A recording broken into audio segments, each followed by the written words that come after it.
Hello everyone, তো hair is the part 3। তো আমরা এখন এখানে যাচ্ছি হচ্ছে দৌড়ে, কারণ আমাদের অনেক লেট হয়ে গেছে। বাবা দেখো ছুটে চলে গেছে অনেক দূরে, আর এখানে আমি মা আর ভাই যাচ্ছি। আর আমার বর তো আগেই চলে গেছে বাইক নিয়ে, ও বলেছে তোমার লেট হবে আমি জানি, তো ও পালিয়ে গেছে আগেই। তো এখানে আমি কিছুই করিনি, বসে বসে শুধু ল্যাদ খাচ্ছিলাম। আর অ্যাজ ইউজুয়াল আমি লেট লাতিফ, তো লেট হয়ে গেছে। তো তারপরে আমরা সবাই মিলে বকাঝকা খেয়ে আমি যাচ্ছিলাম পিছনে দৌড়ে দৌড়ে। তো এখানে দেখতে পাচ্ছি যে মাসি রেডি হয়ে চলে এসেছে, এখানে গিফট রিসিভ করছিল। এখানে আমার মাসি মামিরা সবাই রেডি হয়ে গেছে, সবাই মিলে একদম এদিক ওদিক ছোটাছুটি করছিল। তো তারপরে নাকি শুনতে পেলাম যে বর চলে এসেছে, তাই এখানে আমি গেটের সামনেও চলে আসলাম বরের এখানে। তো ভাবছিলাম যে টাইম লাগবে, তো কী করি, তাই ভাবলাম তো একটু ফটো আর ভিডিও নিই, তাই একটু স্টাইল মেরে এখানে আমি একটু ফটো আর ভিডিও নিচ্ছিলাম, দেখতেই পাচ্ছ একটু কাটিং করে করছিলাম। তো তারপরে ব্যান্ড পার্টি আবার শুনতে পেলাম, ভাবলাম যে না বর চলে এসেছে, এবার যাওয়া যাক।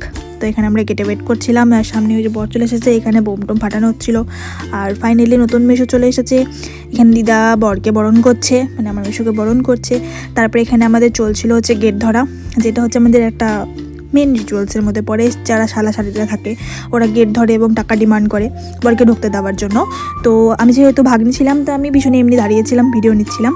তো যাই হোক, তারপরে ঝগড়াঝাটি করার পরে ফাইনালি বরকে ভিতরে আনা হয়েছে এবং